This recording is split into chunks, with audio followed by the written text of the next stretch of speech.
البرهان حافظ الدين والقرآن بسم الله ما شاء الله كان إن أريد إلا الإصلاح ما استطعت وما توفيقي إلا بالله عليه توكلت وإليه أنيب رب اشرح لي صدري ويسر لي أمري واحلل عقدة من لساني يفقهوا قولي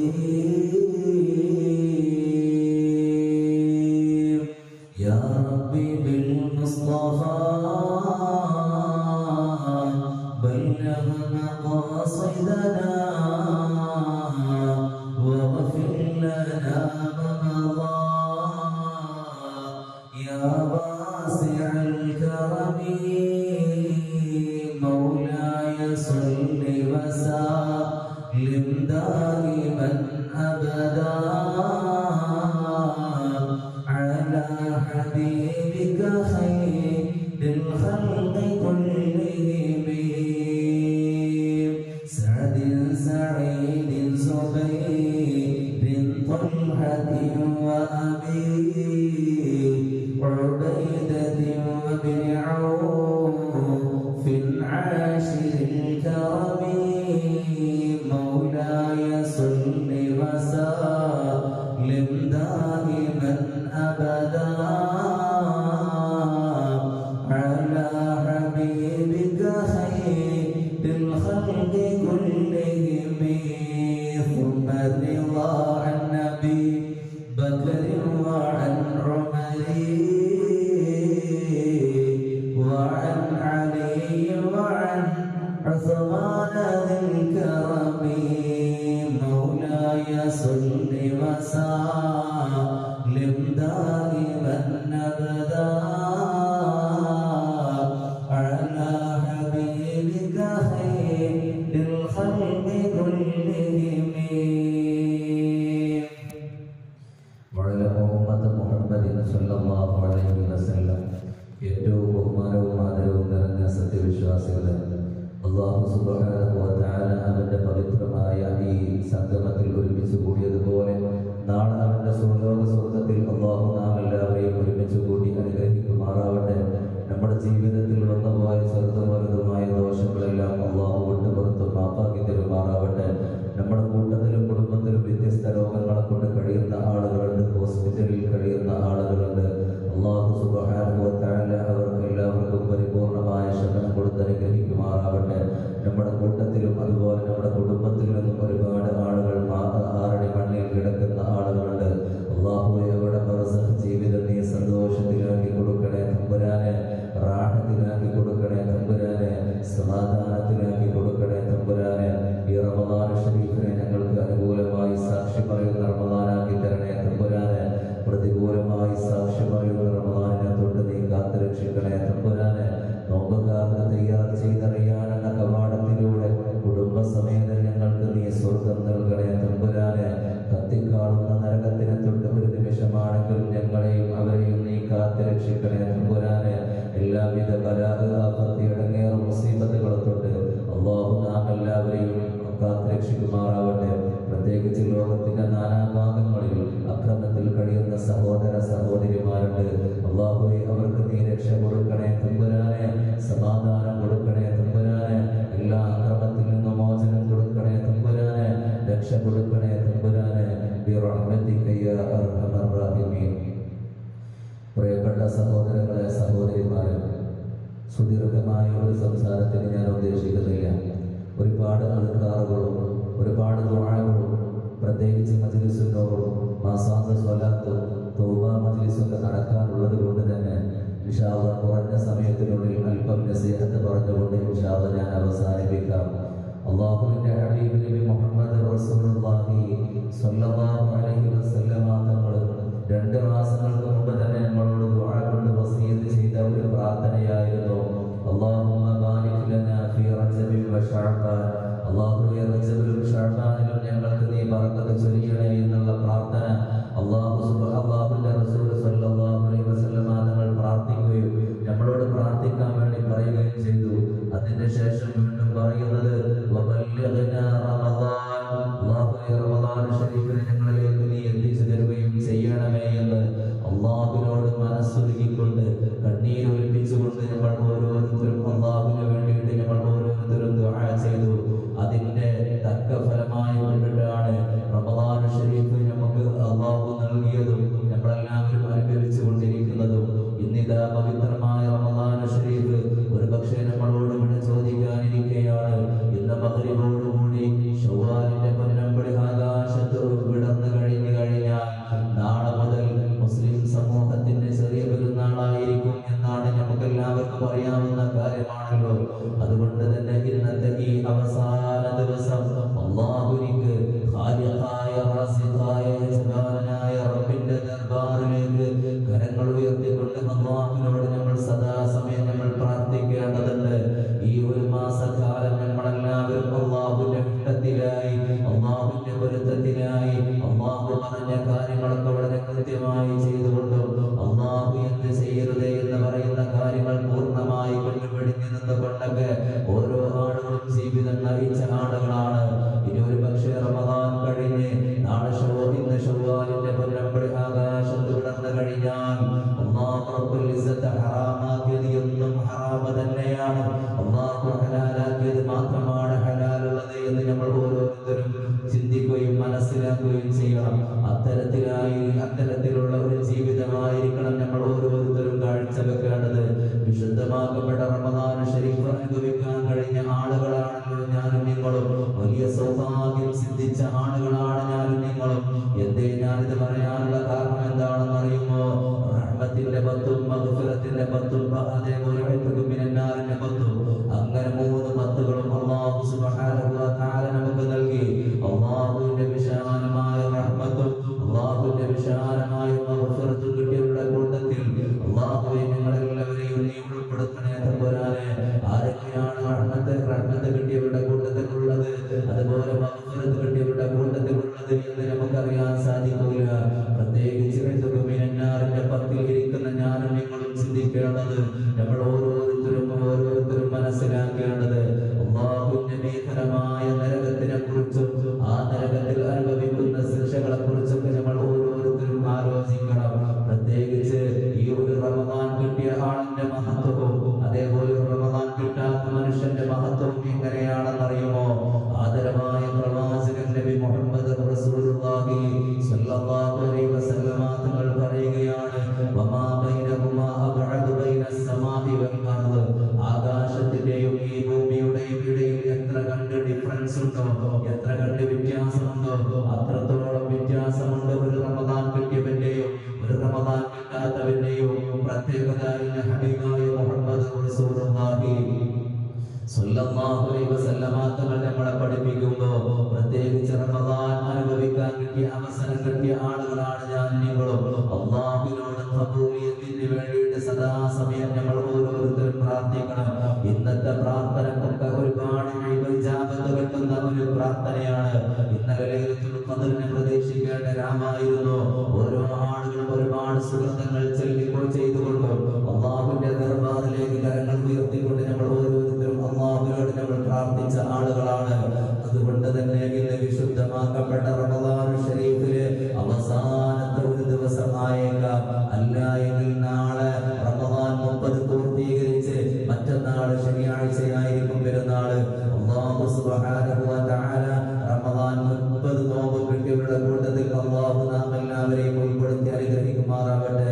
റമദാൻ ശരീഫിന്റെ അവസാനത്തെ ദിവസമായി കഴിഞ്ഞാൽ അല്ലാഹുവിന്റെ ഹബീബ് നബി മുഹമ്മദ് റസൂലുള്ളാഹി സ്വല്ലല്ലാഹു അലൈഹി വസല്ലം തങ്ങൾ പറയുകയാണ്, മഹാനായ ജാബിർ റളിയല്ലാഹു തആല നിവേദനം ചെയ്യുന്ന ഹദീസിൽ കാണാം, അവസാനത്തെ റമദാൻ ശരീഫിന് അവസാനത്തെ രാത്രിയായി കഴിഞ്ഞാൽ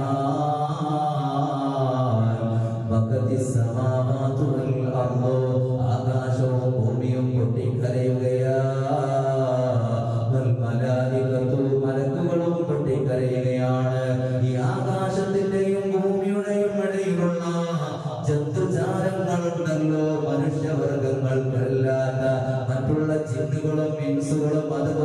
ഉള്ള ആളുകളുണ്ടല്ലോ, അവരൊക്കെ ഇന്ന് ആകാശവും ഭൂമിയും എല്ലാവരും പൊട്ടിക്കരയുകയാ. എന്തിനാണ് പൊട്ടിക്കരയുന്നറിയുമോ? മുസീബത്തല്ലി ഉമ്മത്തി, ഈ ഉമ്മത്തിന്റെ അനുഭവിച്ച ഈ പരീക്ഷണം കൊണ്ട്, പ്രയാസം കണ്ടിട്ട് ആകാശവും ഭൂമിയും ഭൂമിയിലും അതുപോലെ ഭൂമിയിൽ വസിക്കുന്ന ജന്തുജാലങ്ങളും ആകാശത്തിലുള്ള സിദ്റത്തുൽ മുന്തഹയിൽ താമസിക്കുന്ന മാലാഖമാരുണ്ടല്ലോ, കോടാനി കോടാനി അല്ലാഹുവിന്റെ ഇബാദത്തിലായി കഴിഞ്ഞുകൂടുന്ന അല്ലാഹുവിന്റെ മാലാഖമാരുണ്ടല്ലോ, അവരൊക്കെ റമദാനിന്റെ അവസാന ദിവസം പൊട്ടിക്കരയുകയാണ്.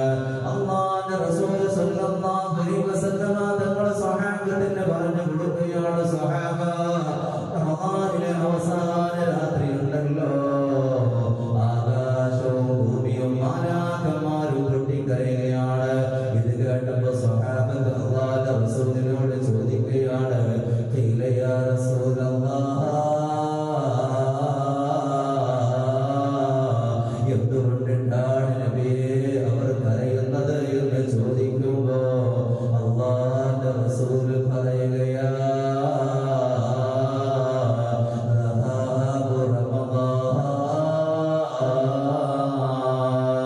റമദാനിന്റെ പോക്ക് കണ്ടിട്ട്, റമദാൻ പിരിഞ്ഞു പോകുന്നത് കണ്ടിട്ട് ആകാശവും ഭൂമിയും അതുപോലെ മാലാഖമാരും പൊട്ടിക്കരയുകയാണ്. എന്നിട്ട് സ്വഹാബത്തിന് അല്ലാഹുവിന്റെ റസൂൽ പറഞ്ഞു കൊടുക്കുകയാണ്, ഫഇന്ന ദഅവാതി ഫീഹി മുസ്തജാബ. ഈ റമദാൻ ശരീഫിൽ ഓരോ ആളുകളും ഒരുപാട് പ്രാർത്ഥനകൾ പ്രാർത്ഥിച്ചല്ലോ, ആ പ്രാർത്ഥനയ്ക്ക് അവർ ഒരുപാട് ആളുകൾക്ക് ഒരുപാട് ഉത്തരങ്ങൾ ഉടനടി കൊടുത്തിട്ടുണ്ട്. അതുപോലെ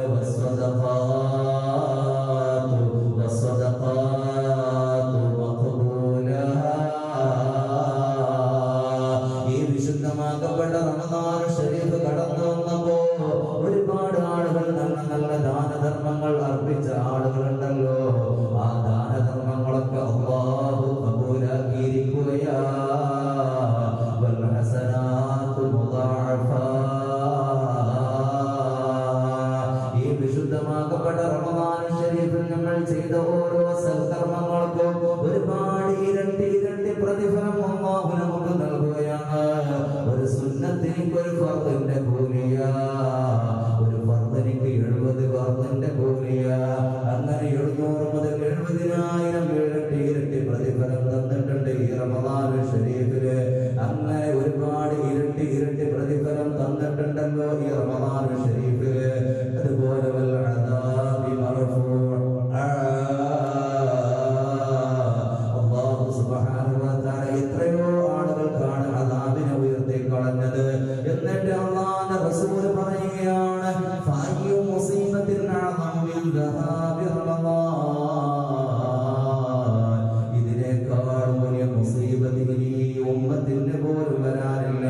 അതുകൊണ്ടിട്ടാണ് അവരൊക്കെ പൊട്ടിക്കരയുന്നത് എന്ന് അല്ലാഹുവിന്റെ റസൂൽ പറയുകയാണ്. എന്നിട്ട് അല്ലാഹുവിന്റെ റസൂൽ പറയുകയാണ്, സ്വഹാബ, ആകാശവും ഭൂമിയും ഭൂമിയിൽ വസിക്കുന്ന എല്ലാ ജന്തുജാലങ്ങളും മാലാഖമാരും ഇന്നത്തെ ഈ ദിവസത്തിൽ പൊട്ടിക്കരയുമ്പോ വഇദാ ബഖതി സമാവാതു വൽ അർദു ലിഅജലിനാ, അവരൊക്കെ പൊട്ടിക്കരയുന്നത് നമ്മൾ ആലോചിച്ചു കൊണ്ടിട്ടാണ്. അതുകൊണ്ട് വനഹ്നു അഹഖു മിനൽ ബുഖാ, നമ്മളാണ് അവരെക്കാളും കൂടുതൽ കരയേണ്ട ഏറ്റവും വലിയ ആളുകൾ എന്ന് അല്ലാഹുവിന്റെ റസൂൽ പറഞ്ഞു കൊടുക്കുമ്പോ എന്റെ ശബ്ദം ശ്രവിക്കുന്ന ഉമ്മ, എന്റെ ശബ്ദം ശ്രവിക്കുന്ന ഉപ്പ, ഈ റമദാൻ ശരീഫ് കടന്നു വന്നപ്പോ എത്രയോ നല്ല നല്ല ദാനധർമ്മങ്ങളാണ് നമ്മൾ നടത്തിയത്, എത്രയോ നല്ല നല്ല ഹസനാത്തുകളാണ് നമ്മൾ ഓരോരുത്തരും ചെയ്തത്. മറ്റുള്ള മാസങ്ങളിൽ ഓതുന്നതിനേക്കാളും വിശുദ്ധമാക്കപ്പെട്ട ഖുർആനിനെ നമ്മൾ ധാരാളം ഓതിയില്ലേ?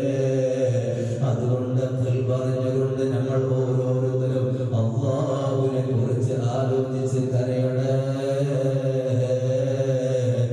ഇന്നത്തെ അവസാന ദിവസത്തിന് മുമ്പ് തന്നെ അല്ലാഹുവിനോട് നമ്മൾ ചെയ്ത അമലുകളൊക്കെ സ്വീകരിക്കാൻ വേണ്ടി അല്ലാഹുവിനോട് നമ്മൾ ദുആ ചെയ്യുമ്പോൾ അല്ലാഹു സുബ്ഹാനഹു വ തആല നമുക്ക് നല്ലവണ്ണം പ്രതിഫലം നൽകും. നേരം മറിച്ചോ ഇനി ശൗവാലിന്റെ പൊന്നമ്പണി ആകാശത്ത് വിടർന്നു കഴിഞ്ഞാൽ ഒരു പക്ഷേ അല്ലാഹു റബ്ബുൽ ഇസ്സത്ത് നമ്മൾ ചോദിക്കുന്ന ചോദ്യങ്ങൾക്ക് ഉത്തരം തന്നേക്കാം. പക്ഷേ സമയം എടുക്കാനും സാധ്യതയുണ്ട്. റമദാൻ കഴിഞ്ഞു പോകുന്നതിന് മുമ്പ് തന്നെ ഇന്ന് മഗ്രിബ് ബാങ്ക് വിളിക്കുമ്പോ റമദാൻ ശരീഫ് ഒരു പക്ഷേ വിട ചോദിക്കാനിരിക്കയായിരിക്കും. അതുകൊണ്ട് നല്ലവണ്ണം ഇന്ന് നമ്മൾ ചെയ്ത അഅ്മാലുകൾ സ്വീകരിക്കാൻ വേണ്ടി അല്ലാഹുവിനോട് ദുആ ചെയ്യണേ. അല്ലാഹുവിനോട് ഒന്ന് കരയണേ. ആരെങ്കിലും അല്ലാഹുവിന്റെ ഭീകരമായ അദാബുകളെ ആലോചിച്ചുകൊണ്ട് നമ്മൾ ഓരോരുത്തരും കരഞ്ഞു കഴിഞ്ഞാൽ അല്ലാഹു നമ്മളെ ശിക്ഷിക്കൂല. അല്ലാഹു നമ്മെ അദാബാക്കൂല. ഇത് ഞാൻ വെറുതെ പറയുന്നതല്ല. അല്ലാഹുവിന്റെ റസൂൽ പറയുകയാണ്, മൻ ബഖാ മിൻ ഖശിയത്തില്ലാഹ്, ആരെങ്കിലും അല്ലാഹുവിനെ പേടിച്ചുകൊണ്ട്, ആരെങ്കിലും അല്ലാഹുവിന്റെ ശിക്ഷയെ ഭയപ്പെട്ടുകൊണ്ട്, ആരെങ്കിലും അല്ലാഹുവിന്റെ ഭീകരമായ അദാബുകളെ ഓർത്തുകൊണ്ട് കരഞ്ഞു കഴിഞ്ഞാൽ ഹറമല്ലാഹു ജസദഹു അലന്നാർ, അല്ലാഹു റബ്ബുൽ ഇസ്സത്ത് നമ്മുടെ ശരീരത്തിനെ നരകത്തിനെ തൊട്ട് ഹറാമാക്കുന്നത്. അതുകൊണ്ട് ഇന്ന് ഇവിടെ നല്ല നല്ല മജ്‌ലിസുകൾ നടക്കുകയാ. മറ്റുള്ളവരിലേക്ക് ഹൃദയം സമർപ്പിക്കാതെ ഈ സദസ്സിൽ ഇരുന്നുകൊണ്ട് തന്നെ നല്ലതുപോലെ ഹൃദയം സമർപ്പിച്ചുകൊണ്ട് ഇവിടെ പറയുന്ന പ്രാർത്ഥന കേട്ടുകൊണ്ട് ഇവിടെ ദുആ ചെയ്യുന്ന ദുആ ഓർത്തുകൊണ്ട് ഏതെങ്കിലും ഒരു മനുഷ്യന്റെ കണ്ണിൽ നിന്ന് ഒരു കടുക് മണിയോളം കണ്ണുനീരൂറ്റി കഴിഞ്ഞാൽ നരകം അവർക്ക് ഹറാമാ, നരകം അവർക്ക് നിഷിദ്ധമാ. അതുകൊണ്ട് കൽബ് മറ്റുള്ളവിടത്തും അതുപോലെ ശരീരം ഇവിടെയും സമർപ്പിച്ചാൽ പോലെ കൽബും അതുപോലെ മനസ്സും ശരീരവും ഇവിടെ സമർപ്പിച്ചുകൊണ്ട് ദുആ ചെയ്യുന്ന സമയത്ത് നല്ലതുപോലെ ദുആ ചെയ്തു കഴിഞ്ഞാൽ ഈ സമയം വെറുതെയാകൂല, ഈ യുദ്ധം വെറുതെയാകൂല. ഈ റമദാൻ ശരീഫിന്റെ മഹത്വമെങ്ങാനും എന്റെ ഉമ്മത്ത് മനസ്സിലാക്കിയിട്ടുണ്ട് എങ്കിൽ വർഷം മുഴുവനും റമദാൻ ആഗ്രഹിക്കുമെന്ന് ഹബീബ് നബി മുഹമ്മദ് മുസ്തഫ. ഈ റമദാനിന്റെ മഹത്വം എന്റെ ഉമ്മത്തെങ്ങാനും മനസ്സിലാക്കിയിട്ടുണ്ടെങ്കിൽ അല്ലാഹു സുബ്ഹാനഹു വ തആല വർഷം മുഴുവൻ റമദാൻ തന്യാ മദീനോ എന്നെയും എന്റെ ഉമ്മത്ത് കൊതിക്കുമെന്ന് ഹബീബായ മുഹമ്മദ് റസൂലുള്ളാഹി സ്വല്ലല്ലാഹു അലൈഹി വസല്ലമ തങ്ങൾ പഠിപ്പിക്കുകയാണ്. അതുകൊണ്ട് പറഞ്ഞുകൊണ്ട് മനസ്സറിഞ്ഞുകൊണ്ട് അല്ലാഹ് ഈ റമദാൻ ശരീഫിൽ ഞങ്ങൾ ചെയ്ത മുഴുവൻ സൽക്കർമ്മങ്ങളും സ്വീകരിക്കണേ അല്ലാഹ്. ഞങ്ങൾ ഓരോരുത്തരും നല്ല നല്ല സുഹൃത്തുക്കൾ ഓരോരുത്തരും ചെയ്തിട്ടുണ്ട്. അല്ലാഹുവേ എല്ലാം നീ കബൂലാക്കണേ അല്ലാഹ്, എല്ലാം നീ സ്വീകരിക്കണേ അല്ലാഹ്. അപ്പോൾ ഈ വിശുദ്ധമാക്കപ്പെട്ട റമദാൻ ശരീഫ് കടന്നു വന്നിട്ട് നമ്മുടെ പാപങ്ങൾ അല്ലെങ്കിൽ അല്ലാഹു നമുക്ക് മഗ്ഫിറത്ത് തന്നിട്ടില്ല എങ്കിൽ അല്ലാഹു സുബ്ഹാനഹു വ തആല അവന്റെ റഹ്മത്തിൽ നിന്ന് ആ മനുഷ്യനെ അല്ലാഹു എന്ത് ചെയ്യട്ടെ, വിദൂരത്താക്കട്ടെ എന്ന് മഹാനായ ജിബ്രീൽ അലൈഹിസ്സലാത്തു വസ്സലാം പ്രാർത്ഥിച്ചു കഴിഞ്ഞപ്പോൾ അല്ലാഹുവിന്റെ റസൂൽ ചെയ്തിട്ടുണ്ട് ആമീൻ പറഞ്ഞിട്ടുണ്ട്. മാലാഖമാരുടെ നേതാവാണ് ജിബ്രീൽ. ജിബ്രീലിന്റെ പ്രാർത്ഥനയ്ക്ക് ഈ ആമീൻ പറഞ്ഞതാരാണ്? അഷ്റഫുൽ ഖൽഖ് ഹബീബ് നബി മുഹമ്മദ് റസൂലുള്ളാഹി സ്വല്ലല്ലാഹു അലൈഹി വസല്ലം തങ്ങളാണ്. അപ്പൊ അതുകൊണ്ട് തന്നെ ഇൻഷാ അല്ലാഹ് നമ്മൾ ഈ സമയത്ത് പ്രധാനമായിട്ടും എന്റെ പ്രിയപ്പെട്ട സഹോദരന്മാർ ചിന്തിക്കേണ്ടത്, മനസ്സിലാക്കേണ്ടത്, അല്ലാഹുവിനോട് എന്ത് ചെയ്യണം? നമ്മൾ ഈ മാസത്തിൽ ചെയ്ത കാര്യങ്ങൾ സ്വീകരിക്കാൻ വേണ്ടിയിട്ട് അല്ലാഹുവിനോട് ദുആ ചെയ്യാം. ഒരുപാട് ചെയ്തല്ലോ, ചെറുതാവട്ടെ വലുതാവട്ടെ, ഒരുപാട് നല്ല നല്ല കാര്യങ്ങൾ ഞങ്ങൾ ചെയ്തു. പക്ഷെ ഈ റമദാൻ ഇവിടെ പറയുന്നതിന് മുമ്പ് നമ്മൾ ശ്രദ്ധിക്കേണ്ട ഒന്നാമത്തെ കാര്യം, റബ്ബേ ഞാൻ ചെയ്ത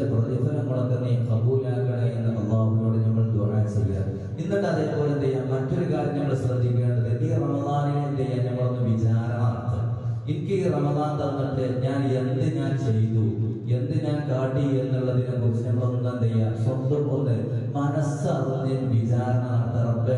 റമദാൻ മാസം 1 മുതൽ ഞാനിവിടെ ഉണ്ടല്ലോ, ഇത് റമദാൻ 29 ഈ 29 ഈ ദിവസത്തിന്റെ ഉള്ളിൽ, ഈ 29 ദിവസത്തിന്റെ ഉള്ളിൽ ഞാൻ എന്താണ് ചെയ്തത്?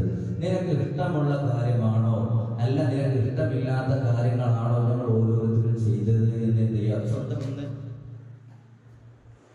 സ്വന്തം ഒന്ന് വിചാരണ നടത്തുക. വിചാരണ നടത്തിയെന്ന് മാത്രമല്ല, അത് നമ്മൾ ഓരോരുത്തരും മനസ്സിലാക്കി നമുക്കൊരു ഉത്തരം കിട്ടും. കുറേയൊക്കെ നിനക്ക് ഇഷ്ടമുള്ള കാര്യങ്ങൾ ഞാൻ ചെയ്തിട്ടുണ്ടാവും, എന്നാലും പറ്റാത്ത ചില കാര്യങ്ങൾ ചെയ്തിട്ടുണ്ടാവും എന്നൊരു തോന്നൽ വരികയാണെങ്കിൽ എന്ത് ചെയ്യാം, ഇന്ന് മഗ്‌രിബിന് മുമ്പായിട്ട് ഇസ്തിഗ്ഫാറിനെ വർദ്ധിപ്പിക്കുക. അതാണ് ഈ റമദാൻ പിരിഞ്ഞതിന് മുമ്പ് എന്റെ പ്രിയപ്പെട്ട ഉമ്മമാരോടും എനിക്ക് പറഞ്ഞു തരാനുള്ള 3 കാര്യങ്ങളാണുള്ളത്.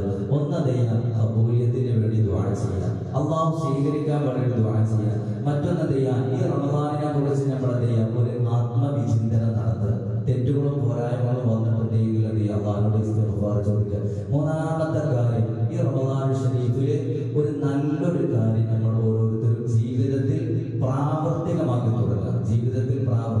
തുടങ്ങുക. ഒരുപാട് ആൾക്കാർ അത്താഴ സമയത്തൊക്കെ നമ്മൾ നേരത്തെ തന്നെ അത്താഴം കഴിക്കണം എന്നുള്ള ഉദ്ദേശത്തോടു കൂടിയാണ് നമ്മൾ എണീറ്റത് എങ്കിൽ എന്ത് ചെയ്യൂല, നമുക്ക് അതുകൊണ്ടൊരു കാര്യം പറ്റില്ല, നമ്മളെ വയറ് നിറയുള്ളൂ. ഈ അത്താഴം കൊണ്ട് അല്ലാഹു റസൂലിനെ സുന്നത്ത് കിട്ടണം എന്നുള്ള ഉദ്ദേശത്തോടു കൂടിയാണ് നമ്മൾ എണീറ്റത്, അതിന് വേണ്ടിയിട്ടാണ് നമ്മൾ ചെയ്തത് എങ്കിൽ അതിന്റെ സുന്നത്തിനെ നമ്മൾ ഹയാത്താക്കിയതിന്റെ കൂലി നമുക്ക് കിട്ടും. കാരണം എന്താണ്, അല്ലാഹു റസൂൽ പറഞ്ഞു, നിങ്ങൾ അത്താഴം കഴിക്കണേ, അത്താഴത്തിൽ നിങ്ങൾ ബർക്കത്തുണ്ട് എന്ന് അല്ലാഹു റസൂൽ പഠിപ്പിച്ചിട്ടുണ്ട്. അതൊരു മുറുക്ക് വെള്ളം കുടിച്ചാലും പാടില്ല, ആ സുന്നത്തിനെ ഞാൻ വീട്ടുന്നു എന്നുള്ള ഉദ്ദേശത്തോടു കൂടി നമ്മൾ ചെയ്തത് എങ്കിൽ എന്ത് ചെയ്യും, അതിന്റെ സുന്നത്തെ നമ്മൾ കിട്ടും. അപ്പൊ ഞാൻ പറഞ്ഞു വന്നത് അങ്ങനെയല്ല, അത്താഴം കഴിച്ച് ബാങ്ക് കൊടുക്കുന്നത് വരെ നമ്മൾ എന്ത് ചെയ്യും, വിവാദത്തിലായി കഴിച്ചു കൂടുന്ന ഒരു അവസ്ഥയുണ്ടായിരുന്നു. അങ്ങനെ ഉണ്ടായിരുന്നു. പക്ഷെ 21 മാസം കണ്ടാല് ബാങ്ക് കൊടുക്കുമ്പോ നീച്ചാൽ പോരെ, അല്ലെങ്കിൽ ബാങ്ക് കൊടുത്തതിന് ശേഷം നീച്ചാൽ പോരെ എന്നുള്ള ചിന്താഗതി മാറ്റി വെച്ചാൽ റമദാൻ ഷരീഫിലെ ഒരു നല്ലൊരു കാര്യം നമ്മൾ ഓരോരുത്തരും എന്ത് ചെയ്യാൻ ചെയ്ത കാര്യങ്ങളാണല്ലോ. അപ്പൊ ചെയ്ത കാര്യങ്ങൾ എന്ത് ചെയ്യുക, നല്ലൊരു കാര്യം എന്ത് ചെയ്യുക, ഇന്ന് റമദാനിൽ നല്ലൊരു തുടക്കം കുറിക്കാൻ പറ്റൊരു അവസരം കൂടിയാണ്. അപ്പോ ഞാൻ പറഞ്ഞു വന്നത്, തഹജ്ജുദ് നിസ്കരിച്ച ആൾക്കാരുണ്ടാവും, അല്ലെങ്കിൽ എന്ത് ചെയ്യും, തഹജ്ജുദ് നിസ്കാരത്തിന് ശേഷം ഒരു 40 ആയത്ത് ഖുർആൻ പാരായണം ചെയ്ത ആളുകളുണ്ടാവും, അല്ലെങ്കിൽ മറ്റുള്ള ഖുർആനുകളോ സ്വലാത്തോ മറ്റു കാര്യങ്ങളൊക്കെ നമ്മൾ ചെയ്തിട്ടുണ്ടാവും. ബാങ്ക് കൊടുക്കുന്നതിന് മുമ്പ് ഒരു അരമണിക്കൂർ മുന്നേ എണീറ്റ് ഒരു 2 റക്അത്ത് തഹജ്ജുദ് നിസ്കരിച്ച് അള്ളാഹിനോട് നമ്മൾ എന്ത് ചെയ്യുക, പ്രാർത്ഥിക്കാൻ വേണ്ടിയിട്ട് നമ്മൾ ഓരോരുത്തരും സമയം കണ്ടെത്തണം. തഹജ്ജുദ് നിസ്കാരത്തിന് പിന്നെ ഉസ്താദ് ഇവിടെ ക്ലാസ് നടത്തി തഹജ്ജുദ് നിസ്കാരത്തിനെ കുറിച്ചാണ്. എന്റെ ജ്യേഷ്ഠൻ എന്ത് ചെയ്തു, ഇവിടെ ക്ലാസ് നടത്തി തഹജ്ജുദ് നിസ്കാരത്തിനെ കുറിച്ച്. അപ്പൊ അതിന്റെ മഹത്വങ്ങളൊക്കെ നിങ്ങൾക്ക് അറിയാം. അപ്പൊ ഞാൻ പറഞ്ഞു വന്നത്, സുബഹിയുടെ മുന്നേ ചെയ്യാം ഒരു 2 റക്അത്ത് തഹജ്ജുദ് നിസ്കരിക്കുന്ന ഒരു പതിവ് ഉണ്ടാക്കുക. അതേപോലെ ചെയ്യാം ദുആ നിസ്കാരങ്ങളൊക്കെ. ഈ റമദാൻ ശരീഫിൽ നമ്മൾ ഒരുപാട് കാര്യങ്ങൾ ചെയ്തിട്ടുണ്ടാവും. തുടർന്നും എന്ത് ചെയ്യാം, അത് പ്രാവർത്തികമാക്കാനുള്ള ഒരു മനസ്സ് നമ്മളിൽ ഉണ്ടാവുക, അതാണ് വേണ്ടത്. അതേപോലെ പ്രിയപ്പെട്ട ഉപ്പമാര് റമദാൻ ശരീഫ് കടന്നു വന്നപ്പോ കൃത്യമായി കൊണ്ട് ജമാഅത്ത് നിസ്കാരത്തിൽ പങ്കെടുത്ത ആൾക്കാരായി. ഈ റമദാൻ കഴിഞ്ഞാൽ കുറച്ച് നമ്മൾ മൊബൈലിലൊക്കെ കാണാം, ഉസ്താദുമാര് നാട്ടിൽ കൂടി പോയി കഴിഞ്ഞാൽ എന്ത് ചെയ്യും, അവിടെ ഇമാമും ഉണ്ടാവും, ബാക്കിൽ 2 ആളും ഉണ്ടാവും. ഒരു ചിത്രം ഇങ്ങനെ കാണാം. ഇതാണ് ഇപ്പോഴത്തെ പള്ളിയുടെ അവസ്ഥ. ആദ്യം ഉണ്ടായിരുന്നത് കുറേ ആൾക്കാരുണ്ടാവും, പിന്നെ 2 ആൾക്കാരെ ചിത്രീകരിക്കുന്ന ഒരു ഫോട്ടോ ഉണ്ടാവും. പക്ഷെ ഞാൻ മനസ്സിലാക്കുന്നത്, നമ്മളെ സംബന്ധിച്ചിടത്തോളം ഈ മഹലിൽ ഞാൻ നല്ല തറാവീഹ് പറഞ്ഞല്ലോ, ഈ രീതിയിൽ ഒരു 2-3 മഹലിലൊക്കെ ജോലി ചെയ്ത ഒരു മനുഷ്യനാണ്, ജോലിയല്ല സേവനം ചെയ്ത മനുഷ്യനാണ്. എങ്കിലും എനിക്ക് കാണാൻ പറ്റിയൊരു കാര്യം എന്ന് പറഞ്ഞാൽ, തറാവീഹ് നിസ്കാരത്തിനൊക്കെ വളരെ കൃത്യമായി ഒരുപാട് ചെറുപ്പക്കാർ, ഒരുപാട് കാരണവന്മാർ ഒരു എപ്പോ വരുന്നുണ്ട് എന്നുള്ളതല്ല, അത് ഞാൻ മനസ്സിലാക്കുന്നില്ല. ഒരു എപ്പോ വന്നാലും എത്ര കാലം നിസ്കരിച്ചാലും അതിന്റെ കൂലി കിട്ടും, അതിന് യാതൊരു സംശയമില്ല. പക്ഷെ എന്തുണ്ട്, റമദാൻ ഇന്നലെ 29ാമത്തെ തറാവീഹ് നിസ്കരിച്ചപ്പോ നല്ല ആളുകൾ, ഏകദേശം 8 സ്വന്തോളം ആളുകൾ ഉള്ളതായിട്ട് ഞാൻ ഇതിന്റെ ശ്രദ്ധയിൽപ്പെട്ടിട്ടുണ്ട്. അപ്പൊ ഏതായാലും അതിലൊന്നും എന്ത് ചെയ്തിട്ടില്ല, കമ്മി വന്നിട്ടില്ല. അപ്പൊ തുടർന്നുള്ള ജമാഅത്തിന് ഇനി കുറച്ച് കഴിഞ്ഞാൽ റമദാന് ശേഷം ഞാൻ തന്നെയാണല്ലോ പറയാം, ഏതായാലും അപ്പൊ അതിന് ശേഷം എന്ത് ചെയ്യും, പിന്നെ എനിക്ക് കുറച്ച് കഴിഞ്ഞാൽ ഇങ്ങനെ ദേഷ്യം കുറിച്ച് കൊടുക്കും. കാരണം എന്താ, ജമാഅത്തിനാണില്ല, ഇനി 2 സ്വപ്പുള്ളൂ, 2.5 സ്വപ്പുള്ളൂ. ഇപ്പോ സുബൈക്ക് വാക്കുകളിലൊക്കെ ചിലപ്പോൾ ഒരു പക്ഷെ ആളുകളുണ്ടാകും, ജോലിക്കും മറ്റും കാര്യത്തിനൊക്കെ പോയിട്ടുണ്ടാകും. പക്ഷെ സുബഹി ജമാഅത്തിന് ആളുകൾ കുറയുന്ന ഒരു പ്രവണത ശ്രദ്ധയിൽപ്പെടും. അപ്പൊ ഇങ്ങനെ ചെയ്യും, നമ്മളിങ്ങനെ പറയുന്ന ഒരു അവസ്ഥ ഉണ്ടാവും. പക്ഷെ ഇവിടെ കിട്ടുന്ന ആൾക്കാർ ഒരു വിധത്തിൽ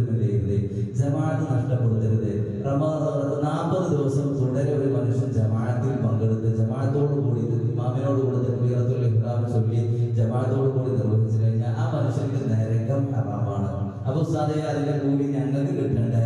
അപ്പൊ ഞമ്മക്ക് കിട്ടണം എന്നുണ്ടെങ്കിൽ നിങ്ങൾ എന്തെയ്താൽ മതി, പെരീന്ന് എന്തെയ്താൽ മതി, നിങ്ങൾ ജമാഅത്തായി നിസ്കരിച്ചിട്ടുണ്ടെങ്കിൽ നിങ്ങൾക്ക് അതിന്റെ കൂലി കിട്ടിയോ? നിങ്ങൾ ശ്രദ്ധിച്ചാൽ മതി. ജമാഅത്തിന്റെ കൂലി പെണ്ണുങ്ങൾക്ക് വീട്ടിന്റെ ഉള്ളിൽ നിന്നിട്ടാണല്ലോ നിസ്കരിക്കേണ്ടത്. അപ്പൊ നിങ്ങളും എന്തെയ്താ റമദാൻ 1 മുതൽ അങ്ങനെ നിസ്കരിക്കുന്ന ആളുകളുണ്ട് കേട്ടോ. അങ്ങനെ നിസ്കരിക്കുന്ന റമദാൻ 1 മുതൽ സ്വന്തം അമ്മായിമ്മമാര് അതുപോലെ വീട്ടിലുള്ള ആളുകളും സ്ത്രീകളൊക്കെ ഒരുമിച്ച് കൂടി തറാവിയൊക്കെ ജമാഅത്തായി കൊണ്ടൊക്കെ നിസ്കരിച്ച ഒരുപാട് ആൾക്കാരോടെ ഉണ്ട് കേട്ടോ. ഞങ്ങൾ ആരും മോശക്കാരാണെന്ന് പറഞ്ഞ വളരെ നല്ല സൂപ്പറായ പെർഫെക്റ്റ് ആയ ആൾക്കാരോടുണ്ട്. പക്ഷെ എങ്കിലും ഞാൻ പറഞ്ഞു വരുന്നത്, നിങ്ങളും അതേപോലെ ചെയ്തിട്ടുണ്ടെങ്കിൽ 40 ദിവസം തുടരെ ജമാഅത്തായിക്കൊണ്ട് നിസ്കരിച്ചിട്ടുണ്ടെങ്കിൽ നരകത്തിൽ നിന്ന് ശിക്ഷ മോചനം കിട്ടുന്നതാണ്. അപ്പൊ 40 ദിവസം കഴിഞ്ഞാൽ പിന്നെ ബാക്കിലേക്ക് ചെയ്യാൻ പറ്റുമോ? അങ്ങനെയല്ല.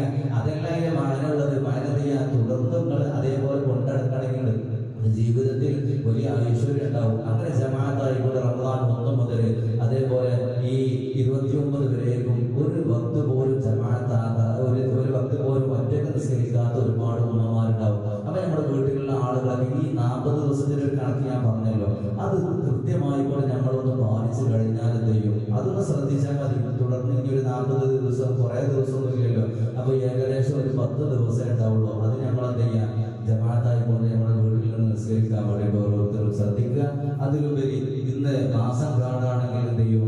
നമുക്ക് ഓരോരുത്തർക്കും ചിന്തിക്കുകയും മനസ്സിലാക്കുകയും ചെയ്യേണ്ടത് ഫിത്ർ സക്കാത്തുമായി ബന്ധപ്പെട്ട കാര്യമാണ്. ഫിത്ർ സക്കാത്തുമായി ബന്ധപ്പെട്ട കാര്യങ്ങൾ എന്ന് പറയുമ്പോൾ ഫിത്ർ സക്കാത്തിനെ അല്ലാഹു സുബ്ഹാനഹു വ തആല നമുക്ക് നിർബന്ധമാക്കിയത് എന്തിനാണ്? നമ്മുടെ ഇബാദത്തിൽ സംഭവിച്ച ഈ റമദാൻ ശരീഫിൽ നമ്മളുടെ ഇബാദത്തിൽ വന്നുപോയ പോരായ്മകൾ പരിഹരിക്കാൻ വേണ്ടിയിട്ടാണ് അല്ലാഹു സുബ്ഹാനഹു വ തആല ഫിത്ർ സക്കാത്തിനെ നമുക്ക് നിർബന്ധമാക്കിയിട്ടുള്ളത്. അത് നമ്മൾ ഓരോരുത്തരും മനസ്സിലാക്കണം. മഹാനായ ഇബ്നു അബ്ബാസ് റളിയല്ലാഹു തആല അൻഹു നിവേദനം ചെയ്യുന്ന ഹദീസിൽ കാണാം, മഹാനായ റസൂലുള്ളാഹി സ്വല്ലല്ലാഹു അലൈഹി വസല്ലം തങ്ങൾ പറയുകയാണ്, ഫറള റസൂലുള്ളാഹി സ്വല്ലല്ലാഹു അലൈഹി വസല്ലം സകാത്തുൽ ഫിത്ർ. അല്ലാഹുവിന്റെ ഹബീബ് നബി മുഹമ്മദ് റസൂലുള്ളാഹി സ്വല്ലല്ലാഹു അലൈഹി വസല്ലം തങ്ങൾ ഫിത്ർ സകാത്തിനെ നമുക്ക് നിർബന്ധമാക്കിയത് എന്തിനാണെന്ന് അറിയുമോ? തുഖറതൽ ലിസ്സാഹിബി മിനൽ ലഗ്വി വറഫസ്. ഈ ഒരു മാസക്കാലം നമ്മുടെ ജീവിതത്തിൽ വന്നുപോയ എല്ലാ തെറ്റുകുറ്റങ്ങളും പോരായ്മകളും പരിഹരിക്കാൻ വേണ്ടിയിട്ടാണ് ശരീരത്തിലുള്ള സകാത്തിനെ അല്ലാഹു സുബ്ഹാനഹു വ തആല നിർബന്ധമാക്കിയിരിക്കുന്നത്. വതുഅമത്തുൽ ലിൽ മസാകീൻ. അത് പാവങ്ങൾക്കൊരു ആശ്വാസവും തന്നെയാണ്. നമ്മൾ ഓരോരുത്തരും ഫിത്ർ സകാത്തിന്റെ അരിയംഗ വിതരണം നടത്തുമ്പോ പട്ടിണി പാവങ്ങളായ ആളുകൾക്ക് അത് ആശ്വാസമാ, അത് സമാധാനമാ. മാത്രമല്ല റമദാൻ ശരീഫിൽ നമ്മൾ ചെയ്ത ഒരുപാട് സുഹൃതങ്ങളുണ്ടല്ലോ, ആ സുഹൃതങ്ങളൊക്കെ അല്ലാഹുവിലേക്ക് ഉയർത്തണമെങ്കിൽ നമ്മൾ ഫിത്ർ സകാത്ത് കൊടുത്തെങ്കിൽ അല്ലാഹുവിന്റെ സന്നിധാനത്തിലേക്ക് ഉയർത്തപ്പെടുകയുള്ളൂ. അല്ലാതെ ഇബാദത്തുകളൊന്നും അല്ലാഹു ഉയർത്തപ്പെടൂല. ഇത് ഞാനല്ല പറഞ്ഞത്, മഹാനായ ഹബീബ് നബി മുഹമ്മദ് റസൂലുള്ളാഹി സ്വല്ലല്ലാഹു അലൈഹി വസല്ലം തങ്ങൾ പഠിപ്പിച്ച കാര്യമാണ്. ഫിത്ർ സകാത്തിനെ അല്ലാഹു സുബ്ഹാനഹു വ തആല ഇവിടെ നിർബന്ധമാക്കുന്നത് എന്നാണെന്ന് അറിയുമോ? ഹിജ്റ 2-ാം വർഷത്തിലാണ് ഫിത്ർ സകാത്തിനെ നിർബന്ധമാക്കുന്നത്. സകാത്തുകൾ 2 ഇനമാണ്. ഒന്ന് മുതലിന്റെ സകാത്താണ്, രണ്ടാമത്തെ സകാത്തുൽ ബദൻ ശരീരത്തിന്റെ സകാത്താണ്. അങ്ങനെ മാലിന്റെ സമ്പത്തിന്റെ സകാത്തുകളൊക്കെ ഓരോ ആളുകളും കൊടുത്തു വിട്ടുന്ന ആളുകളായിരിക്കും. പക്ഷെ നമ്മൾ ശ്രദ്ധിക്കാതെ പോകുന്ന ഒരു കാര്യമുണ്ട്, ഫിത്ർ സകാത്തിന്റെ കാര്യം നമ്മൾ ശ്രദ്ധിക്കാതെ പോകരുതേ. നമ്മൾ ഈ ഒരു മാസക്കാലം ചെയ്ത എല്ലാ സൽക്കർമ്മങ്ങളും അല്ലാഹുവിലേക്ക് ഉയർത്തപ്പെടണമെങ്കിൽ ഫിത്ർ സകാത്ത് കൊടുക്കണേ. അപ്പൊ ഫിത്ർ സകാത്ത് കൊടുത്തെങ്കിലേ നമ്മൾ ചെയ്ത സുഹൃത്തുക്കൾക്ക് അല്ലാഹു സ്വീകരിക്കുള്ളൂ. ഈ ഫിത്ർ സകാത്ത് എന്നാണ് നമുക്ക് നിർബന്ധമാകുന്നത്? എങ്ങനെയാണ്? ശവ്വാൽ മാസപ്പിറവി ദൃശ്യം കാണുകയോ അല്ലെങ്കിൽ റമദാൻ 30 പൂർത്തിയാവുകയോ ചെയ്യുന്ന സമയത്താണ് ഫിത്ർ സകാത്ത് നമ്മൾ കൊടുക്കേണ്ടത്. ചില ആളുകൾ റമദാൻ 1 മുതൽ തന്നെ കൊടുക്കുന്നത് തുടങ്ങും, പക്ഷെ അനുവദനീയമാണ്. പക്ഷെ ഏറ്റവും സുന്നത്തുള്ള കാര്യം ശവ്വാലിന്റെ മാസപ്പിറവി കാണുകയോ അല്ലെങ്കിൽ എന്ത് ചെയ്യാം, റമദാൻ 30 പൂർത്തിയാവുകയോ ചെയ്യുന്ന സമയത്താണ്. നൽകേണ്ട സമയം ഏത് സമയമാണ്? പെരുന്നാൾ നിസ്കാരം നമ്മൾ നിസ്കരിക്കുന്നതിന് മുമ്പ് പള്ളിയിലൊക്കെ നിസ്കാരം നടക്കുമ്പോൾ നമ്മുടെ നാട്ടിൽ സാന്ദർഭികമായി വളർത്തുകയാണ് 7:30 ചെറിയ പെരുന്നാൾ നിസ്കാരം. അപ്പൊ ചെറിയ പെരുന്നാൾ നിസ്കരിക്കുന്നതിന് മുമ്പാണ് എന്ത് ചെയ്യുന്നത്? ഫിത്ർ സക്കാത്ത് കൊടുക്കേണ്ടത്. മാസം കണ്ട് ഫിത്ർ കൊടുക്കേണ്ട സമയം പറയട്ടോ. മാസം കണ്ട് ഇൻഷാ അല്ലാഹ് അല്ലെങ്കിൽ റമദാൻ 30 പൂർത്തിയാകുകയോ അല്ലെങ്കിൽ പെരുന്നാൾ പിറ്റേ ദിവസം പെരുന്നാൾ നിസ്കാരത്തിന് മുമ്പാണ് ഫിത്ർ സക്കാത്ത് നമ്മൾ കൊടുക്കേണ്ടത്. പിന്നെ കാരണം കൂടാതെ പെരുന്നാൾ നിസ്കാരത്തിൽ നിന്ന് വിട്ടുപിന്തിക്കൽ കറാഹത്താണ്. നമുക്കൊരു കാരണമില്ല. അപ്പോ ഒരു കാരണം കൂടാതെ വെറുതെ എന്ത് ചെയ്യാം? നിസ്കരിക്കുന്നതിനെ തൊട്ട് ഇങ്ങനെ പിന്തിപ്പിക്കുന്ന ഒരു അവസ്ഥ പാടില്ല, കറാഹത്താണ്. ഇനി നമ്മൾ കൊടുക്കുന്ന സമയത്ത് എന്ത് ചെയ്യണം? എത്രയാണ് കൊടുക്കേണ്ടത്? ഒരുപാട് ആൾക്കാർ വിളിച്ച് ചോദിച്ച ചോദ്യമാണ്. നമ്മൾ കൊടുക്കേണ്ടത് ഒരു സ്വാഡ് എന്ന് പറയുമ്പോൾ 4 മുദ്ദ്. നമ്മുടെ വീട്ടിലും അതുപോലെ പീടികകളിലൊക്കെ ഉണ്ടാവും മുദ്ദും പാത്രം. ഏകദേശം ഒരു മുദ്ദുപാത്രം നമ്മൾ അരി കൊടുക്കുമ്പോൾ പണ്ടൊക്കെ ഉണ്ടായിരുന്നത് ഒരു കയ്യിന്റെ പിടി 4 ഐറ്റം കൊടുത്തിരുന്നത്. പക്ഷെ അതിലൊക്കെ എന്തെയും വ്യത്യാസങ്ങൾ ഉണ്ടാവും. അത് പരിഹരിക്കാൻ വേണ്ടിയിട്ടാണ് നമ്മുടെ അങ്ങാടികളിലും പീടികകളിലൊക്കെ മുദ്ദുപാത്രം എന്ന് പറഞ്ഞൊരു വെള്ള പാത്രം ഉണ്ടാവുന്നത്. ഇനി വെള്ളന്റെ ചിലപ്പോൾ പല കളറിലും ചിലപ്പോൾ ഇറങ്ങിയിട്ടുണ്ടാവാം. എങ്കിലും ആ വെള്ളപാത്രത്തിന് ഒരു പാത്രം അതാണ് ഒരു മുദ്ദ്. അങ്ങനെ 4 മുദ്ദ് വീതമാണ് കൊടുക്കേണ്ടത്. ഏകദേശം ഒരു 2 കിലോയും 800 ഇതുണ്ടാവും. ഇപ്പൊ സൂക്ഷ്മതയ്ക്ക് വേണ്ടിയിട്ട് എന്ത് ചെയ്താൽ മതി? നമ്മളൊരു 3 കിലോനാണ് കൊടുത്താൽ മതി.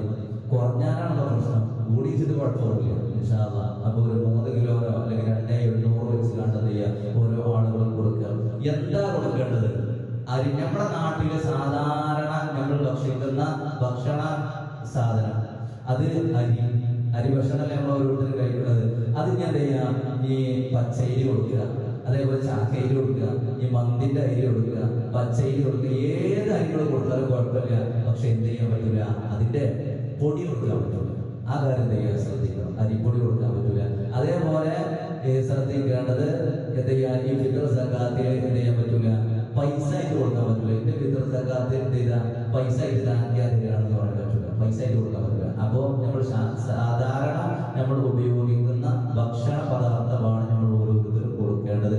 ആ കാര്യം കൂടി നമ്മൾ ശ്രദ്ധിക്കുക. അപ്പൊ നമ്മൾ കൊടുക്കുന്ന സമയത്ത് നീയത്ത് മനസ്സിൽ നിർത്തിക്കൊണ്ടിട്ട് തന്നെ എന്ത് ചെയ്യണം? നമ്മൾ ഓരോരുത്തരും കൊടുക്കാൻ വേണ്ടി പ്രത്യേകം ശ്രദ്ധിക്കുക. നീയത്ത് മനസ്സിൽ കരുതണം. എന്റെ ഫിത്ർ സക്കാത്ത് ഫർളായ ഫിത്ർ സക്കാത്ത് ഞാൻ എന്ത് ചെയ്യണം? ഞാൻ കൊടുത്തു വിടുന്നു. അല്ലെങ്കിൽ നമ്മളെന്ത് ചെയ്യാം? ചിലപ്പോൾ ഭർത്താവ് ഗൾഫിലായിരിക്കും. ഇനി ഒരു താത്താരെ കുറിച്ച് ചോദിച്ചിട്ടുണ്ടായിരുന്നു, അതിന്റെ ഭർത്താവ് ഗൾഫിലാണല്ലോ, അവിടെ അങ്ങനെ ഈ ഫിത്ർ സക്കാത്തിനെ കൊടുക്കാൻ പറ്റിയ ആൾക്കാരൊന്നുമില്ല. പക്ഷെ നാട്ടിൽ കൊടുക്കാൻ പറ്റുമോ? അപ്പൊ നാട്ടിൽ കൊടുക്കാൻ പറ്റും. അപ്പൊ എന്ത് ചെയ്താൽ മതി? ഓരോ ദൈവങ്ങൾ വിളിച്ചുകാണ്ട് ചോദിക്കണം. വിളിച്ചുകാണ്ട് പോലെ പറയണം, എന്റെ ഫിത്ർ സക്കാത്തിന്റെ അരി എന്ത് ചെയ്യാ? നാട്ടിൽ കൊടുക്കാൻ വേണ്ടി ഞാൻ വക്കാലത്തെ ഏൽപ്പിച്ചു, നിങ്ങളെ ഞാൻ ഏൽപ്പിച്ചു എന്ന് പറഞ്ഞാൽ പോലെ എന്റെ പൈസ എന്ത് ചെയ്യണം? അവൻ കൊടുക്കും വേണം. താൻ ചെലവ് ആരാ കൊടുക്കേണ്ടത്? താൻ ചെലവ് കൊടുക്കൽ നിർബന്ധമായ ആളുകളുടെ പെരുന്നാൾ ദിവസത്തെ ഭക്ഷണം, വസ്ത്രം, പാർപ്പിടം ഇത് മുഴുവനുണ്ട്. ഇത് മുഴുവൻ ഉണ്ടായ ആളാണ് ചെയ്യേണ്ടത്, കൊടുക്കേണ്ടത്. ഇതിൽ നിന്നുള്ള ഒരാളിപ്പോൾ മാറി നിൽക്കാൻ സാധ്യതയില്ല. അത്ര പട്ടിണി പാവങ്ങളൊന്നും നമ്മുടെ നാട്ടിലില്ല. നമ്മുടെ നാട്ടിലും നമ്മുടെ പരിസരങ്ങളൊന്നും ഇത്ര പച്ച പാവങ്ങളൊന്നും ഇല്ല. പെരുന്നാൾ ദിവസം പെരുന്നാൾ കഴിക്കാൻ വേണ്ടിയിട്ട് ഭക്ഷണം, വസ്ത്രം, പാർപ്പിടം. വസ്ത്രത്തിനെ കുറിച്ച് ചർച്ച ചെയ്യണ്ട. കാരണം എന്താ വെച്ചാല് ഭക്ഷണം എന്ന് പറഞ്ഞാൽ വസ്ത്രം എന്ന് പറഞ്ഞാല് ഒരു കൂട്ടി എടുത്ത് വെച്ചിട്ടുണ്ടാവും. എന്നാലും തികയാതെ പിന്നെയും പോയി കണ്ടത് ചെയ്യണം, പിന്നെയും പോയി കണ്ടെടുക്കുക. വെച്ച് തികട്ടിക്കാറ്. അതൊക്കെ ഞാൻ പറഞ്ഞത്. സാധാരണഗതിയിൽ നമുക്ക് ഓരോരുത്തർക്കും പെരുന്നാൾക്ക് ഇടാനുള്ള വസ്ത്രം വാങ്ങുക എന്നല്ല. അപ്പൊ സാധാരണ നമുക്ക് ധരിക്കാനുള്ള നമ്മളെ മുഴുത്ത് പറക്കാനുള്ള വസ്ത്രം നമ്മുടെ കയ്യിലുണ്ടാവില്ലേ? അതാണ് ഞാൻ ഉദ്ദേശിച്ചത്. അപ്പോ അതാണ് എന്ത് ചെയ്തത്. അപ്പൊ അങ്ങനെയുള്ള സമയത്ത് അവരാണ് കൊടുക്കേണ്ടത്. ഇപ്പോ പേരക്കുട്ടികൾക്ക് ഫിത്ർ സക്കാത്ത് കൊടുക്കൽ എന്ത് ചെയ്യുക? വലിയപ്പാക്ക് നിർബന്ധമില്ല. കാരണം എന്താ? ഓരോ വാപ്പ വലിപ്പല്ലോ, അത് ആ കുട്ടിന്റെ വാപ്പാക്കാണ് നിർബന്ധമുള്ളത്. അങ്ങനെ ഓരോരുത്തരും മനസ്സിലാക്കണം. ഉദാഹരണത്തിന് ഞാൻ പറയാം, എന്റെ പെണ്ണുങ്ങൾക്കും എന്റെ 2 കുട്ടികൾക്കും ഫിത്ർ സക്കാത്ത് കൊടുക്കൽ എന്റെ പാക്കല്ല നിർബന്ധമുള്ളത്. നിർബന്ധം ആക്കാനുള്ളത് എന്റെ പേരിലാണ്. അപ്പൊ ഞാൻ എന്ത് ചെയ്യാം? ഞാൻ ഒരു പക്ഷേ ഞാനിവിടെ വിദേശത്തും ഇവിടെയാണ് മാസം കാണുന്ന സമയത്ത് ഒരു വ്യക്തി എവിടെയാണോ ഉള്ളത് അവിടെയാണ് കൊടുക്കണം എന്നുള്ളതാണ് നിയമം. ഇനി ഒരു പക്ഷെ ഞാൻ പറഞ്ഞില്ലേ, ഒരു പ്രയാസമാണ്, അല്ലെങ്കിൽ യാത്രയിലാണ്, അല്ലെങ്കിൽ ഫ്ലൈറ്റിൽ ഇങ്ങനെ വന്നുകൊണ്ടിരിക്കുകയാണ്. അങ്ങനെയാണ് സമയത്ത് ഓരെ സംബന്ധിച്ചിടത്തോളം അത് കൊടുക്കല് പ്രയാസകരമാണ് എങ്കിൽ വീട്ടിൽ വിളിച്ച് പറയാം, എന്റെ ഫിത്ർ സക്കാത്തിന്റെ അരി കൊടുക്കാൻ വേണ്ടി നിങ്ങളെ ഞാൻ ഏൽപ്പിച്ചു, അതിന്റെ പൈസ ചെയ്യാൻ ഗൂഗിൾ പേ എടുത്ത് നടക്കുക ചെയ്യാം. അങ്ങനെയാണ് ചെയ്യേണ്ടത്. അപ്പൊ പാവപ്പെട്ട ആളുകൾക്ക് എന്ത് ചെയ്യാം? സക്കാത്തിന്റെ കാര്യം എന്ത് ചെയ്യരുത്, ഒരാൾ മറന്നു പോകരുത്. അത് സാന്ദർഭികമായി ഞാൻ എന്ത് ചെയ്തതാണ്, ഒന്ന് ഉണർത്തി എന്ന് മാത്രം. ഇനി നമ്മൾ ശ്രദ്ധിക്കാതെ പോകുന്ന ഒരു അവസ്ഥ ഉണ്ടാവാൻ പാടില്ല കേട്ടോ. 3 ലിറ്ററും 200 മില്ലി ലിറ്റർ, അതായത് 4 മുത്ത് ഒരു സ്വാട വീതമാണ് ഓരോരുത്തരും കൊടുക്കേണ്ടത്. ആ കാര്യം എന്ത് ചെയ്യണം, ഓരോരുത്തരും ശ്രദ്ധിക്കണം. ഒരുപാട് മസലകൾ ഈ വിഷയത്തിലുണ്ട്. പക്ഷെ ഞാൻ സമയത്തിന്റെ ദൈർഘ്യം മനസ്സിലാക്കിക്കൊണ്ട് എന്ത് ചെയ്യാണ്, ഞാൻ പെട്ടെന്ന് അവസാനിപ്പിക്കണം. ഏതായാലും ഇൻഷാ അല്ലാഹ് പ്രിയപ്പെട്ട സഹോദരങ്ങളും സഹോദരിമാരും എന്ത് ചെയ്യണം, ഈ കാര്യം പ്രത്യേകം ശ്രദ്ധിക്കണം. ഫിത്ർ സക്കാത്തിന്റെ കാര്യം. കാരണം നമ്മുടെ ഒരു മാസക്കാലം നമ്മൾ ചെയ്ത അഅ്മാല് അല്ലാഹുവിലേക്ക് ഉയർത്തി കിട്ടണമെങ്കിൽ എന്ത് ചെയ്യണം, നമ്മൾ ഫിത്ർ സക്കാത്ത് കൊടുക്കണം. ഒരാളും ഇത് കൊടുക്കാതിരിക്കാൻ പാടില്ല. അത് ചെയ്യണം, ആ കാര്യത്തിൽ ശ്രദ്ധിക്കണം എന്ന് താഴ്മയോടുകൂടി വളരെ വളരെ സ്നേഹത്തോടു കൂടി നിങ്ങൾ ഓരോ ആളുകളെയും ഞാൻ ഉണർത്തുകയാണ്. ഇൻഷാ അല്ലാഹ് റബ്ബ് തആല നമുക്ക് കൊടുക്കാനും അതുവഴി നമ്മുടെ ഇബാദത്തുകളൊക്കെ അല്ലാഹുവിലേക്ക് ഉയർത്തപ്പെടുന്ന ഒരു അവസ്ഥയും അല്ലാഹു നൽകുമാറാവട്ടെ. ബിറഹ്മതിക യാ അർഹമർ റഹീമീൻ.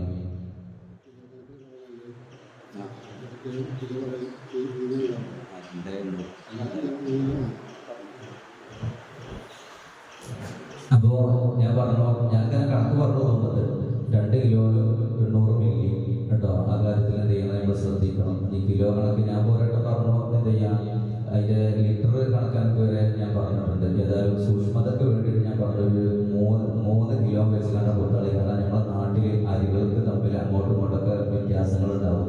ചില അരികൾ തൂക്കം കൂടും, ചിലത് കുറയും. അപ്പൊ എന്ത് ചെയ്യണ്ട, നമ്മളെ കാര്യത്തിൽ ഒരു പ്രയാസം വരില്ല. അത് ഒരു 2,800 കിലോ വെച്ച് കണ്ട് ഓരോരുത്തരും എന്ത് ചെയ്യാം, ഫിത്ർ സക്കാത്ത് കൊടുക്കാൻ വേണ്ടിയിട്ട് ഓരോരുത്തരും ശ്രദ്ധിക്കുക. റബ്ബ് തആല ഞങ്ങൾ ചെയ്യുന്ന മുഴുവൻ സൽക്കർമ്മങ്ങളും സ്വീകരിക്കുമാറാവട്ടെ. പ്രിയപ്പെട്ട സഹോദരന്മാരെ, നമ്മുടെ മജ്‌ലിസിന്റെ ഒരു ആത്മീയ സദസ്സിലേക്ക് കടക്കുകയാണ്. ഓരോ ആളുകളും ബദ്രീങ്ങളുടെ പേരൊക്കെ നിങ്ങൾ ചെല്ലുന്ന സമയത്ത് ഇൻഷാ അല്ലാഹ് ബദ്രീങ്ങളുടെ കാവൽ നമ്മുടെ ജീവിതത്തിൽ ഉണ്ടാവണം എന്നുള്ള ഉദ്ദേശത്തോടു കൂടിയായിരിക്കണം ഓരോരുത്തരും ചെല്ലേണ്ടത്. റബ്ബ് തആല സ്വഹാബത്തുൽ ബദ്രീൽ ഹാദിറായ മജ്‌ലിസ്